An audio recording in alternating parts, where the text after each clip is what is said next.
الهدى والفرقان. وفي الحديث الجنة مشتاقة إلى 4 نفر: تالي القرآن، وحفظ اللسان، ومطعم الجيعان، وصوم رمضان. صدق الله العظيم. Hadratul Mukarram yang sama-sama kami hormati, pimpinan pondok pesantren Nahdlatus Sabab, Akhina Shogir Ustadz Azrumi berserta keluarga dan dewan guru sekalian yang kami hormati, para bapak dan ibu wali santri yang berbahagia, serta anak-anakku sekalian pecinta ilmu agama yang Allah ridhoi, amin ya rabbal alamin. Bapak, ibu, dan anak-anakku sekalian, Kak Zaini berdiri di sini mendapat amanat dari pimpinan pondok pesantren untuk ngasih sedikit pesan dan kesan kepada anak-anak santri yang insya Allah besok akan melaksanakan giat mudik bareng. Ya, mudik bareng atau pulang bareng. Nanti dari pondok nyiapin kendaraan di depan BTN di 05, silakan. Ada jurusan Pasar Citayam, ada jurusan Pasar Bojonggede. Silakan yang mau pulang kampung, panitia pondok pesantren nyiapin angkot di depan BTN. Ya, nanti bisa dikoordinir. Ya, Amarah Rahman nanti yang mau pulang kampung catat alamatnya. Ya, nanti yang jauh dititipin pakai paket. Ya, di sini yang jauh siapa nih? Anak-anak santri. Rahman kredit nyampe. Ya, Simsalabin nyampe Rahman.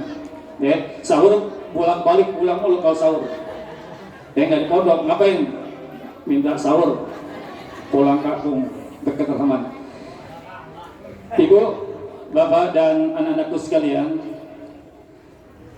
ini kita sekarang berada di etapa ketiga, artinya kurang lebih 4 atau 5 hari lagi kita bersama-sama akan menyambut bulan yang sangat-sangat dirindukan oleh anak-anak sekalian. Kenapa?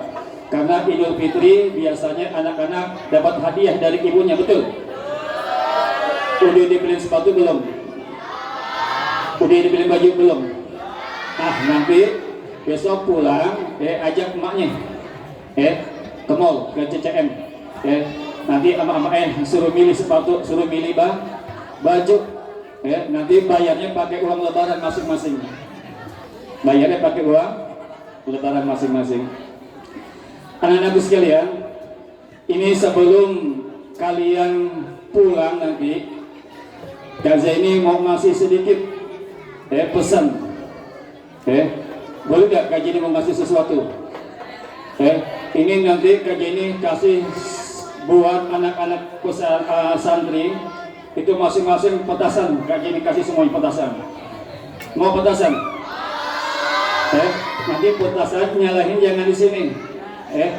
Kalau di sini kasihan bayi. Arumi punya bayi, kasihan kaget nanti. Nanti kalau bayinya kaget, bapaknya kaget, nanti minta nambah lagi, minta adik lagi, repot. Begitu kalau kaget minta nambah lagi.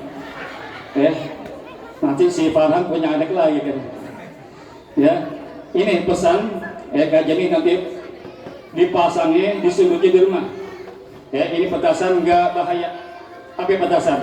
Petasan pesan tahunan anak santri. Kak Jenny ngasih petasan tiap tahun. Setiap tahun Kak Jenny ngasih pesan buat anak santri. Ini petasan yang berikutnya. Pesan tahunan anak santri. Kalau nggak ada acara ini nggak ada pesan.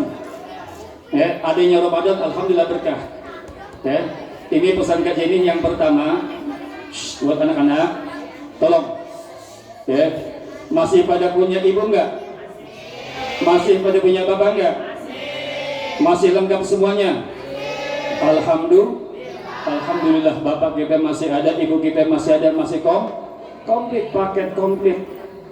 Ya, minta uang bisa kanan kiri, bisa ke bapak, bisa ke ibu. Lebaran gitu juga, nanggok bisa ke bapak, bisa ke Kenapa? Masih lengkap orang tua. Kalau orang tua udah nggak ada, mau nanggok kemana? Ayo, ke saudara. Saudara beda kasih sayang sama orang tua. Makanya ya, kepada anak-anak sekalian yang ibu bapaknya masih ada, ibu bapaknya masih lengkap, pesan gajah ini nanti sebelum pulang ya, sebelum pulang cium tangan orang tuanya.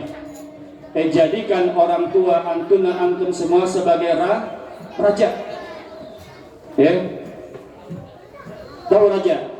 Pemimpin. Jangan nanti di rumah terbalik. Antum yang jadi raja, ibu bapaknya jadi budak. Jangan. Ya. Ini Rahman udah gede. Begitu pulang pondok cucian 1 bulan nggak dicuci. Begitu pulang dari pondok buat cucian kotor, emaknya disuruh nyuci. Waduh, kasihan emaknya.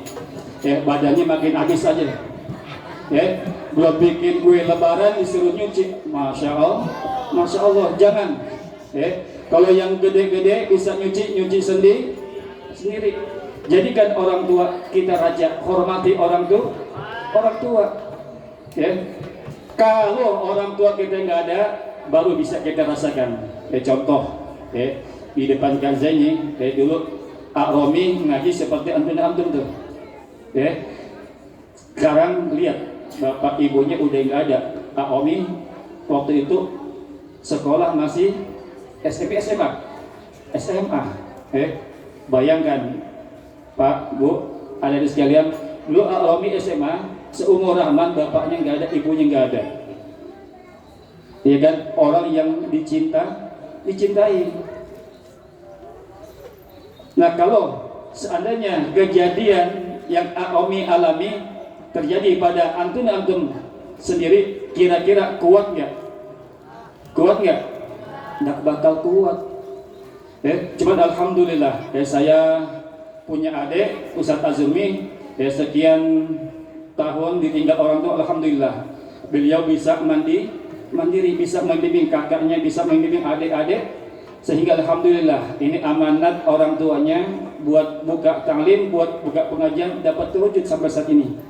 Makanya kita doakan mudah-mudahan Allah berikan kesabaran, Allah berikan ketabahan kepada Awami di dalam mendidik antum sekalian, sehingga antum bisa dapat sukses berhasil menjadi santriwati yang berakhlak karimah. Itu harapan orang tua, betul? Bu, kalau kepengen anaknya pintar, jangan masukin di pesantren. Kalau pengen pintar anaknya, masukin di pondok yang modern, di Al-Azhar, yang bayarannya luar biasa. Kalau di sini, kalau ngarepin pintar nggak mungkin. Saya yang ngajar hanya tamatan madrasah doang, ibtidaiyah. Pak Romi cuma tamatan pesantren doang. Kalau pengen pintar nggak mungkin di sini. Cuma kami berharap anak-anak selepas dari pondok menjadi anak-anak yang mempunyai akhlak yang karimah. Kenapa? Ini akhlak nomor 1. Apa artinya pintar kalau nggak punya akhlak? Tuh lihat di TV. Orang pintar-pintar, orang pakai dasi, banyak yang masuk bui. Ngapain? Korupsi. Pertamina, Masya Allah, PEN, Masya Allah. Kenapa? Itu orang pintar atau orang bodoh? Orang pintar, orang bodoh? Orang pintar semua, nggak ada orang-orang yang bodoh. Nggak ada kiai masuk bui. Ada? Paling-paling tahanan politik, bukan korup. Kayak Habib Rizik, tahanan politik, bukan tahanan apa itu? Koruptor. Makanya kalau bercita-cita anak yang pengen pintar, jangan di sini. Ibu salah. Kalau anak ibu pengen punya alat yang bagus, bisa baca kitab, ya silakan. Kita titipin anak kita di sini. Insya Allah, di sini dari mulai kitab yang tipis, kitab yang dasar, sampai kitab yang tebal, insya Allah nanti akan dipelajari di pondok pesantren ini. Untuk itu kepada anak-anak sekalian, pesan kaji ini yang pertama, hormati orang tua, junjung tinggi orang tua. Nanti terasa kalau nggak punya orang tua. Dulu boleh nih cerita dulu nih. Dulu pada zamannya Teh Lia, Romi masih kecil, itu orang tuanya luar biasa, Bu. Kalau ngaji selalu anaknya dianterin, malam-malam dianterin, ditungguin. Kalau anaknya nggak baca disuruh baca, anaknya nggak mau nulis disuruh nulis. Itu orang tua berharap anaknya bisa ngaji dengan baik, ditungguin. Sampai anaknya belajar. Pergi diantar, pulang dijemput, padahal tinggal selangkah. Diantar. Kenapa? Perhatian orang tua. Emang kalau orang mau sukses, anaknya harus dua-duanya berperan. Jangan anaknya sendiri. Anak ke pondok masuk sendiri, nggak diantar orang tua. Ya kan? Yang bagus bagaimana? Ketika anak mau mondok, ibu, bapak anterin. Adik ijab kabul. Ustaz, ini si Fulan mau ngaji di sini nih. Tolong Ustaz diajarin. Nih saya serahkan anak saya Ustaz. Itu yang benar, yang bagus. Adik ijab kabul. Anak-anak itu yang pertama, sayangi orang tua. Yang kedua pesan kaji ini, akhlak. Nanti kalau pulang jaga akhlak. Akhlak itu pakainya santri. Jangan bikin malu diri sendiri. Katanya anak santri, kok sama orang tua ngomongnya masih kasar, sama orang tua nggak ada hormatnya. Nggak boleh.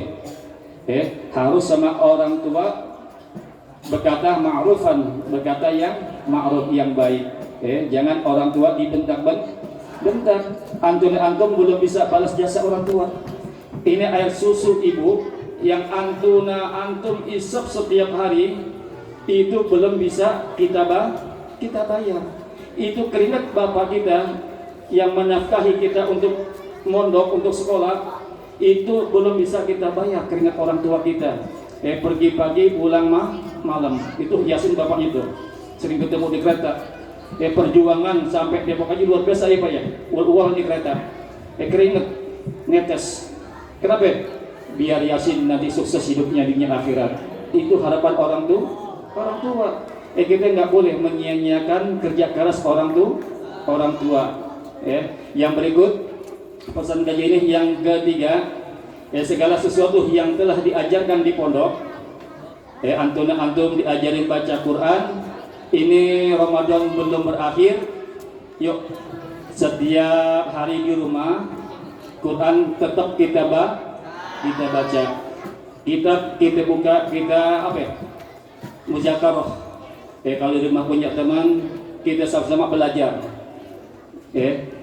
Amal soleh, sholat malam di pondok dilakukan, di rumah juga dilakukan. Segala amal sesuatu yang soleh yang dicontohkan di pondok jangan ditinggalkan di rumah lupa deh. Mentang-mentang pulang dari pagi sampai maghrib tidur terus, nggak boleh. Jadi kan tidurnya orang puasa ibadah betul, cuma lebih bagus ibadah kalau kita baca Quran. Pesan kaji ini 3. Yang terakhir biasanya penyakit anak-anak, termasuk penyakit kita Pak orang tua ini Bu, HP. HP bisa jadi manfaat, bisa jadi mudarat, tergantung usernya, tergantung penggunanya, pemegangnya. Kalau kita rajin menggunakan ini buat sesuatu yang bermanfaat, insya Allah jadi manfaat.